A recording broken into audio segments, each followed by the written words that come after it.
Is the MTA turning into the TSA?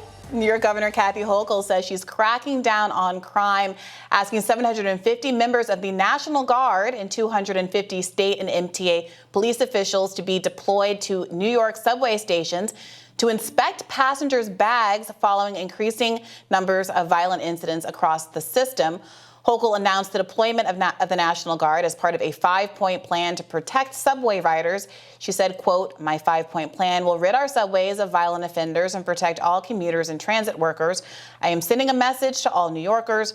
I will not stop working to keep you safe and restore your peace of mind whenever you walk through those turnstiles." Here she is on the subway plan. You want to commit a crime? Go somewhere else, okay, not on our subways. So you're going to have the National Guard there, and they're going to search bags? Randomly. There is a statistical... What happens if you don't want your bag searched? Then go home. We're not going to search you. You can say no, but you're not taking the subway. How are you going to enforce that? I mean, it's hard to get people to pay the fare right now. You still have so many people evading fares. Well, guess where these individuals are positioned? Right near the turnstiles. So you want to look in the eye of a police officer or an MTA transit police or a National Guard and still skip the fare? Go ahead. The NYPD Transit Chief Michael M. Kemper said the number of arrests on the subway rose 45% this year. He went on to say property theft and pickpocketing are pushing crime rates up, specifically up 17.8% from 163 reported incidents last year to 192 this year. The MTA is also speeding up the installation of cameras inside subway cars and providing $20 million for mental health outreach. Will this stem crime, or is it just optics? With us now is lawyer and political commentator Olayemi Olurin. Welcome back to Rising. Thank you so much for joining us. Now, I have to say this definitely caught me by surprise as someone who has been actually quite critical of Kathy Hochul and her, what I would consider to be soft on crime measures. I'm sure you and Bree disagree, and we'll get into all of that. But she was someone who signed some of these criminal justice reform bills, whether it was the Less is More Act or the Clean Slate Law. She's been generally supportive of reforms to the system. Now she's taking the complete opposite tact and actually going what I think is a little bit too far with the bag searches, but also sending in National Guardsmen and police. So are you surprised by this massive transformation seemingly in her approach to crime and the measures that she's been taking to supposedly secure the subway?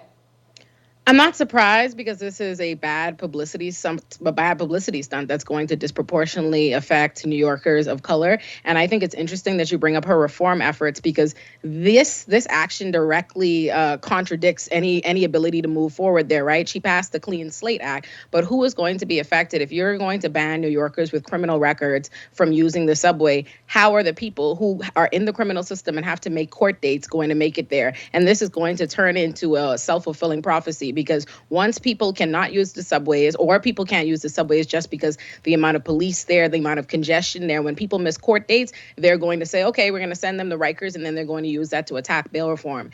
And what I think is important about this is this has nothing to do with crime or stopping crime by Kathy Hochul's own admission. She says that the National Guard is being deployed to act as a psychological reinforcement for New Yorkers. In other words, she knows that New Yorkers don't feel safe. That's what she says. They don't feel safe. It's not about the National Guard actually preventing crime, just making New Yorkers feel safer, which begs the question, why don't they feel safe? And it's because of propaganda that she and Mayor Eric Adams have spread, because by their own admission, and Spectrum has reported on this, the comptroller, the actual numbers, is that crime has been down in the subways for years, and it remains at what it was. And Eric Adams himself tweeted yesterday that crime is down. And I think what's important here is even if you believed that crime was up, even if you believed that they needed to address it, they added 1,000 officers to the subways in 2022.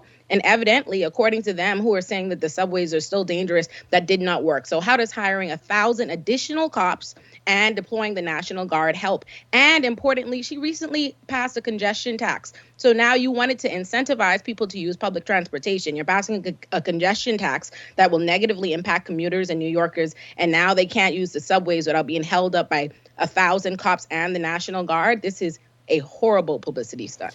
Yeah, from a public relations perspective, I can imagine many people, I'm imagining Robbie, if he were sitting here right now, saying, yes, I think that crime in cities is a bad thing, but I know I hate the TSA. And I find that kind of infringement on my personal space, checking bags, looking through my personal things, to be deeply irritating. And it's bad enough that I have to do it, a handful of times a year when I take a flight. But to have to do so or be at risk of having my bag checked multiple times a day as I'm commuting just seems like really terrible optics. And on top of that, I want to ask you about this question about the National Guard. I really take your point that this is about perception of safety. There are 36,000 cops already in New York, and they're asking to add 750 National Guard members for a city with, 11 million people. This is a drop in the bucket. This is all about perception. But perception aside, I'm old enough to remember a huge liberal backlash against the idea that National Guard should be deployed in cities when Tom Cotton wrote about it in an op-ed in the New York Times back in 2020. What's changed? Nothing. The Democrats are doing it. Nothing has changed. The only thing that's changed is that Democrats are doing it. And it's going to cost us. It's going to cost us both in a federal election at the time where people are already disenchanted with the Democrats, as the voter base is really disenchanted and feels the only messaging that we've seen right now from the Democrats is that they're the lesser of two evils and that the Republicans are fascist and authoritarian. So how does it help us if in big major cities where we have Democrat administrations, we see them passing these kind of authoritarian police state policies? This is only going to hurt us. So to Bree's point about the same people who had a lot of problems with the Tom Cotton op-ed now cheering this on, we have a precise example of this. Mara Gay, an editorial board member for the New York Times, had tweeted out that line that all of the New York Times reporters were putting out after the Tom Cotton op-ed was published about how it was putting Black lives in danger. She now has something out just yesterday about how the National Guard might help subway riders feel safer, and supporting Kathy Hochul's decision, which is, again, a fascinating turn on this issue from someone who has previously been quite opposed to precisely this sort of thing. But I did want to push back a little bit on this idea that the subway is getting radically safer. I don't know that in this instance that the small reduction in crime rates year over year are really a encapsulation of this issue. A lot of riders are talking about the fact that they are accosted, harassed, basically dealing with encounters that are not necessarily crimes per se, but still contribute to this atmosphere of feeling unsafe. And then I would also add that when you basically create this system where you discourage people from either reporting, a lot of police are discouraging people from reporting incidents because they feel that the bail reform laws are just going to result in someone who engages in one of these crimes getting released quickly anyway. I mean, we saw this cellist who was attacked in the head with his metal water bottle. The perpetrator of that crime was immediately released on bail. So, I mean, when you factor in all of those issues, do you really think that riders are just kind of following propaganda? Or, I mean, it seems to me there's at least a legitimate reason for people to say that they feel unsafe on the subway. First of all, I never said that the subways have become radically safer. I said that crime is way down across the board and in the subways since about the 90s, and they've stayed and hovered around the same thing for maybe like the last 5 years. Second, there are millions of people that ride the subways every single day without incident. Not thousands, not hundreds, millions. So simply the chosen cases that are sensationalized by the New York Times, the Post, I think it's important that you bring them up because people tend to focus on places like the Post or Fox when they think of propaganda. But the New York Times plays a big role in that. And NYPD has never once ever encouraged people not to file police reports. There was a lot of constant misinformation and propaganda that is spread about bail reform. And what often happens is the media will sensationalize that, and it will sensationalize NYPD's lies. But when that's debunked, we don't see any coverage on that. It's no different than just the other day when they said the migrants attacked NYPD officers, and they showed edited footage of body camera footage. And when it came out that the migrants were attacked first, and the migrants had their cases dismissed and sealed, no mention of that. So this is a concerted effort to support different arms of the state, right? Because once you attack bail reform, you pass policies like kicking homeless people out of the subways, you increase criminal penalties, you do all of these things, and then you also spread misinformation around bail reform, then people are going to support this and people are going to feel afraid. But I want to say this.